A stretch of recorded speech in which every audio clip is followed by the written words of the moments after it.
లక్ష్మి ఇక బులెటిన్లో డీటెయిల్స్ లోకి వెళితే మావోయిస్టులు సంచలన ప్రకటన చేశారు. శాంతి చర్యలకు సిద్ధమయ్యారు. ఈ మేరకు కేంద్ర అధికార ప్రతినిధి అజయ్ పేరుతో లేఖను కూడా విడుదల చేశారు.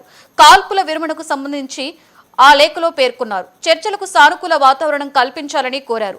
ఛత్తీస్గఢ్, ఒడిశా, జార్ఖండ్, మధ్యప్రదేశ్, తెలంగాణ రాష్ట్రాలలో మారణకాండ ఆపాలి అని అభయ్ తన లేఖలో కోరారు.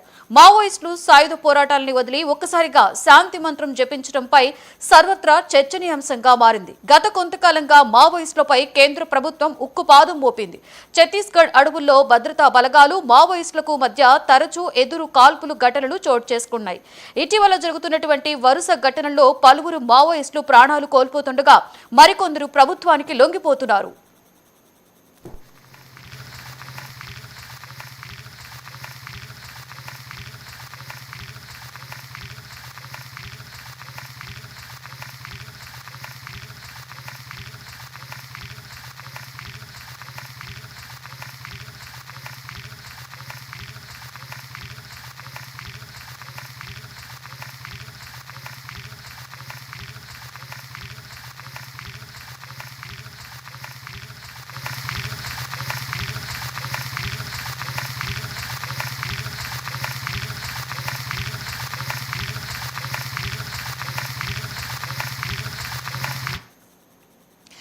దేశంలో మావోయిస్టుల హింస భావజాలాన్ని నిర్మూలించి శాంతిని నెలకొల్పాలని నిర్ణయించుకున్నామని కేంద్ర హోంమంత్రి అమిత్ షా ప్రకటించారు.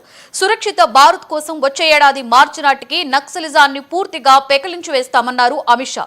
ఈ నేపథ్యంలో మావోయిస్టుల నుంచి ఇలాంటి ప్రకటన విడుదల అవడం సర్వత్రా కూడా ఆసక్తిని నెలకొల్పింది. ఇక ఇదే అంశంపై మరింత సమాచారాన్ని మా ప్రతినిధి రవి అందిస్తారు.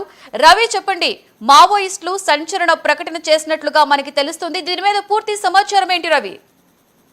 లక్ష్మి, ఇప్పటికే ఏదైతే తెలంగాణ, ఆంధ్ర, ఛత్తీస్గఢ్ రాష్ట్రాల్లో దాదాపు 15 రాష్ట్రాల్లో విస్తరించున్నటువంటి మావోయిస్టులు దేశవ్యాప్తంగా దేశానికే ఒక అంతర్గత భద్రతకి పెను ప్రమాదంగా తయారయ్యారని చెప్పేసి కేంద్ర హోంశాఖ, అట్లాగే దాంతో పాటుగా దేశాల్లో ఉన్నటువంటి ఏదైతే భారత ప్రభుత్వం ఏదైతే ఉందో భావించింది. ఈ నేపథ్యంలో 2025 మార్చి నాటికే మొత్తం మావోయిస్టుల్ని మొత్తం తుదిముట్టిస్తామని, మావోయిస్టులు లేని రాజ్యాన్ని ప్రకటిస్తామని చెప్పేసి, మావోయిస్టుల రహిత భారత్ గా ప్రకటిస్తామని చెప్పేసి కేంద్ర హోంశాఖ మంత్రి అమిత్ షా ప్రకటించారు. ఈ నేపథ్యంలో దండకారణ్యంలో మొత్తం కూడా మావోయిస్టులు ఏరివేతే లక్ష్యంగా డిఆర్జీ బలగాలు, యాంటీ నక్సల్ స్క్వాడ్, అట్లాగే మొత్తం ఏదైతే కోబ్రా టీములతోటి అడవిని చల్లెడబడుతున్న సందర్భం ఒకవైపు నెలకొన్నది. దండకారణ్యం మొత్తం నెత్తురు వడుస్తూ పదుల సంఖ్యలో దాదాపు గత వారం రోజులనే దాదాపు 70 మంది మావోయిస్టులు మృతి చెందారు. అంటే మావోయిస్టుల మధ్య, అట్లాగే ప్రధానంగా పోలీసుల మధ్య, అంటే భద్రతా బలగాల మధ్య పెద్ద ఎత్తున ఈ మధ్య కాలంలో ఎన్కౌంటర్లు జరిగినాయి. ఈ నేపథ్యంలో మావోయిస్టులు అత్యధికంగా ఏదైతే మావోయిస్టులు మృతి చెందటంతో కేంద్రంలో ఉన్నటువంటి ప్రభుత్వాలకి ఏదైతే ప్రధానంగా మావోయిస్టులను ఏరివేతే లక్ష్యంగా తీసుకున్న నేపథ్యంలో దేశంలో ఉన్నటువంటి అనేక ప్రాంతాల నుంచి, అంటే మేధావుల నుంచి, అట్లాగే అనేక మంది ప్రజాస్వామ్యవాదుల నుంచి శాంతి చర్చలు జరపాలనేటువంటి ఒక ప్రధానంగా మావోయిస్టుల్ని కోరడం జరిగింది. ఈ నేపథ్యంలోనే కేంద్ర అధికార ప్రతినిధి, మావోయిస్టు పార్టీ కేంద్ర అధికార ప్రతినిధి అభయ్ పేరుతోటి మావోయిస్టులు ఒక లేఖను విడుదల చేయడం జరిగింది. మేము శాంతి చర్చలు సిద్ధంగా ఉన్నాము, ప్రభుత్వం అట్లాంటి అవకాశాలను కల్పించాలని చెప్పేసి శాంతి చర్చలు సిద్ధమని మావోయిస్టులు ఒక లేఖను విడుదల చేశారు. ప్రధానంగా అభయ్ పేరుతోటి ఈ లేఖని విడుదల చేయడం జరిగింది.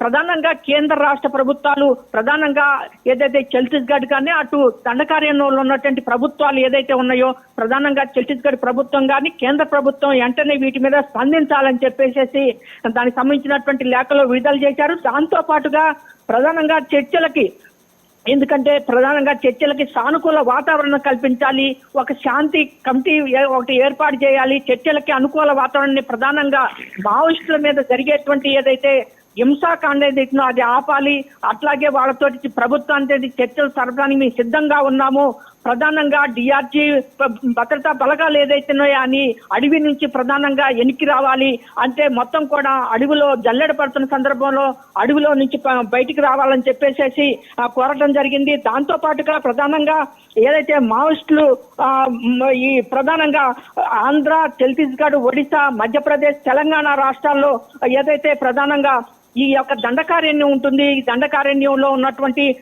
మారణకాండని వెంటనే ఆపాలని చెప్పేసి శాంతి చర్చలకు మేము సిద్ధంగా ఉన్నామని చెప్పేసి కేంద్ర అధికార ప్రతినిధి అభయ్ ఇచ్చిన ప్రకటన నేపథ్యంలో దేశంలో ఒక ప్రకటన చర్చానాంశం ఉంది. ఇప్పటిదాకా మేము భారత ప్రభుత్వంతో ఖచ్చితంగా ఒక యుద్ధం జరుగుతుంది, అది ప్రజల పట్ల ప్రభుత్వానికి యుద్ధం జరుగుతుంది అని చెప్పేసి మావోయిస్టులు ప్రకటించిన నేపథ్యంలో ఇప్పుడు మాత్రానికి మావోయిస్టులు ఒక సంచలనమైనటువంటి ఒక నిర్ణయం తీసుకోవడం జరిగింది. ఖచ్చితంగా మేము శాంతి చర్చలకు సిద్ధం అని చెప్పేసి కేంద్ర అధికార ప్రతినిధి అభయ్ ప్రకటించి పేపర్ ప్రకటన ఇవ్వడంతో ఒక కొత్త అధ్యయనానికి ఒక ప్రారంభమైనట్టు. అయితే గతంలో కూడా 2005లో ఏదైతే ఆంధ్రప్రదేశ్ ప్రభుత్వం శాంతి చర్చలు కూడా జరిపింది. ఆనాడు మొదటిసారి శాంతి చర్చలు కూడా ఆంధ్రప్రదేశ్ లో ఆనాడు ఉమ్మడిగా ఉన్నటువంటి ఆంధ్రప్రదేశ్ లో శాంతి చర్చలు కూడా 2005లో జరిపింది. ఆ తర్వాత 2 సార్లు కూర్చున్నప్పుడు మూడోసారికి శాంతి చర్చలు విఫలమైనాయి. అప్పుడు ఆనాడు ఉన్నటువంటి శాంతి చర్చలకి ప్రతినిధులుగా వరవరరావు, అట్లాగే గద్దర్, ఏదైతే కళ్యాణ్ రావు, వీళ్ళు ముగ్గురు కూడా రావడం జరిగింది. కొద్దిమంది మావోయిస్టులు కూడా బయట ఉన్నటువంటి అంటే ప్రధానంగా అడవిలో ఉన్నటువంటి వాళ్ళు రామకృష్ణ కావచ్చు, అట్లాగే ఇంకా మిగతా వాళ్ళ కేంద్ర నాయకత్వం కూడా శాంతి చర్చలకు కూడా రావడం జరిగింది. ఏదైనప్పటికీ కూడా ఏదైతే కేంద్ర అధికార ప్రతినిధి ఏదైతే అభయ్ ఇచ్చినటువంటి ప్రకటన ఏదైతే ఉందో ఇది ఒక రకంగా మావోయిస్టులు పునరాలోచించుకుంటున్నారు అనేటువంటి అంశం అయితే వెలుగులోకి వచ్చింది. Lakshmi. Right, thank you Ravi.